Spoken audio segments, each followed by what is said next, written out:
आपका हमारे चैनल में स्वागत है। दोस्तों, दुनिया में सभी लोग हर रोज़ कोई ना कोई पाप करते ही हैं, लेकिन वह स्वयं कभी यह नहीं सोचते कि वो पाप ही है।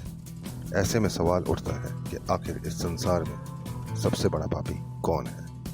आज वीडियो में हम इसी पर विस्तार से आपको जानकारी देंगे। वीडियो अति महत्वपूर्ण है, आपसे अनुरोध है वीडियो को पूरा देखें, अंत तक देखें, बिना स्किप करें, ताकि आप तक ये जानकारी पूर्ण रूप से पहुंच पाए। तो चलिए शुरू करते हैं ये अति महत्वपूर्ण जानकारी भरे वीडियो को। दोस्तों, एक बार की बात है, किसी देश में एक राजा रहते थे। वो और उनकी रानी दोनों ही भोलेनाथ के बहुत बड़े भक्त थे। उन्होंने अपने महल में तोता मैना का जोड़ा पाल रखा था और उन्हें एक ही पिंजरे में रखा था।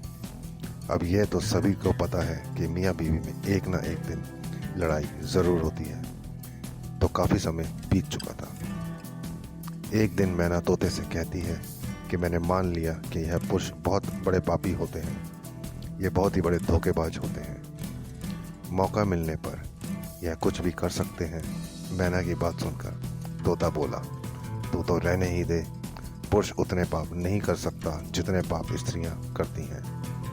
जितनी धोखेबाज स्त्रियां होती हैं, उतना धोखेबाज तो कोई और होता ही नहीं है। इनसे बड़ा पापी इस पूरी दुनिया में कोई नहीं होता। यह किसी की भी हत्या कर देती हैं। जिसके बाद तोता और मैना में लड़ाई होने लगी कि दुनिया में सबसे बड़ा पापी कौन है। यह सब दृश्य देखने के बाद राजा ने पूछा, तुम दोनों क्यों लड़ रहे हो? किस बात पर तुम दोनों विवाद कर रहे हो? मैना ने उत्तर देते हुए कहा, यह मान नहीं रहा कि दुनिया में सबसे बड़ा पापी पुरुष होता है। फिर तोते ने कहा, मैं कैसे मान जाऊं, क्योंकि सबसे बड़ी पापी स्त्रियां ही होती हैं। राजा ने दोनों से कहा, तुम किस कारण से ऐसा कह रहे हो? तब मैना ने उदाहरण देते हुए कहा, एक गांव में एक सेठ जी थे, बहुत ही धनवान, और उनका जो बेटा था वो बहुत ज़्यादा बिगड़ैल किस्म का इंसान था। सेठ जी का लड़का इतना जुआ खेलता था कि सेठ यह बात सोचते सोचते एक दिन स्वर्ग से धार गए।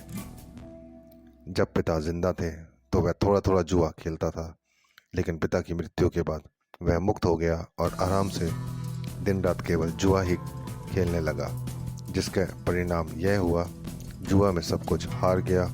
फिर वह लौटकर अपने गांव नहीं आया और किसी दूसरे गांव चला गया, जहां वो एक सेठ के घर जा पहुंचा और उसने कहा कि थोड़ा सा जल मिलेगा।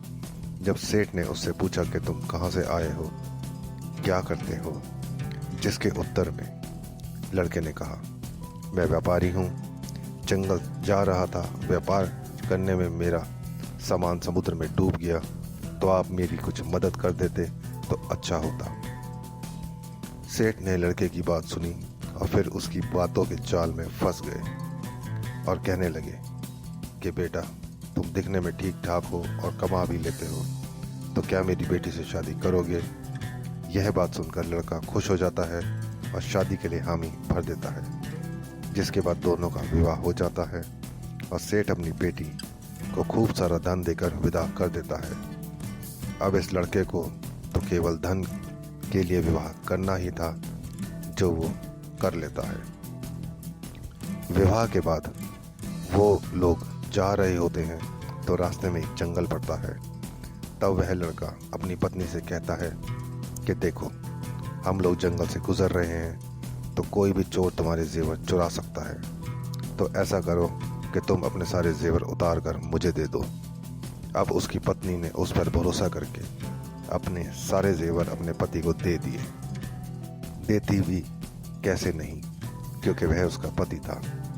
जिसके बाद उस लड़के ने अपनी पत्नी के जेवर एक कपड़े में रखकर अपनी कमर में बांध लिए।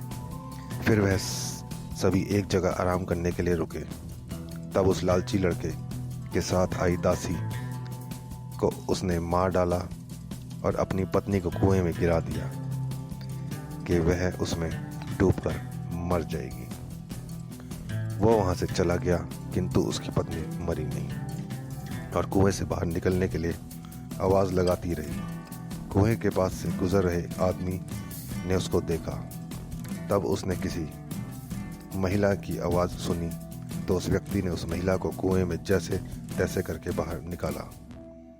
कुएं से बाहर निकालने के बाद महिला ने अपनी सारी जानकारी उस व्यक्ति को दी, जिस पर उस व्यक्ति ने महिला को उसके पिता के घर पहुंचा दिया। घर पहुंचने के बाद महिला के पिता यानी सेठ जी ने पूछा कि क्या हुआ तुम्हारे साथ। अब क्योंकि वो स्त्री पतिव्रता थी, इसलिए उसने अपने पिता से झूठ कहा और बोली, पिताजी, जंगल में कुछ चोरों ने हम पर हमला कर दिया था और दासी को मार दिया, मुझे कुएं में धकेल दिया और पति का कुछ नहीं पता। बेटी की बातें सुनकर सेठ जी बोले, चलो कोई बात नहीं, भगवान सब सही कर देंगे। कुछ समय बाद लड़का दोबारा अपने ससुराल पहुंचा और सोचा कि सेठ जी से कहेगा कि आप नाना बनने वाले हैं और इसके बदले में खूब सारा धन मिल जाएगा। लेकिन वह जैसे ही अपने ससुराल पहुंचा, उसकी मुलाकात उसकी पत्नी से हुई, जिस पर उसकी पत्नी ने उससे कहा, मैंने पिताजी को यह सारी बातें बताई हैं, तो आप भी यही बता देना। वो कहते हैं ना, आदत वालों की आदत नहीं जाती।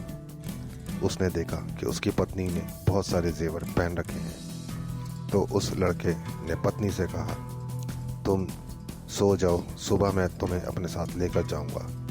रात हुई और उसने अपनी पत्नी का चाकू से कत्ल कर दिया तथा सारे जेवर लेकर चला गया। राजा को यह सब कहानी बताने के बाद मैना ने कहा कि इसलिए मैं बोलती थी कि पुरुष दुनिया का सबसे बड़ा पापी इंसान होता है। उसने अपनी पत्नी को मारा और सारा सामान लेकर चला गया। मैना की ये बातें सुनकर तोते ने भी राजा को एक कहानी सुनाई, जिसमें उसने स्त्री के चरित्र को लेकर बात की थी। दोनों की बात सुनने के बाद राजा बोले, इस बात का उत्तर मैं देता हूँ कि कौन सबसे बड़ा पापी है। राजा आगे बताते हैं कि जिस इंसान की सोच उसके स्तर से नीचे गिर जाती है, वह इंसान पापी होता है, फिर वो भला पुरुष हो या स्त्री, क्योंकि इंसान पाप करने से पहले यह नहीं सोचता कि वह स्त्री है या पुरुष, उसे पाप करना चाहिए या नहीं करना चाहिए। आशा करते हैं दी गई जानकारी आपको उपयोगी लगी होगी। वीडियो में अंत तक बने रहने के लिए आपका धन्यवाद। वीडियो अच्छी लगी हो तो लाइक एवं शेयर कर दीजिएगा, एवं चैनल पर नए हैं तो चैनल को सब्सक्राइब कर दीजिएगा। जल्द मिलते हैं एक नए एवं रोचक वीडियो के साथ। धन्यवाद।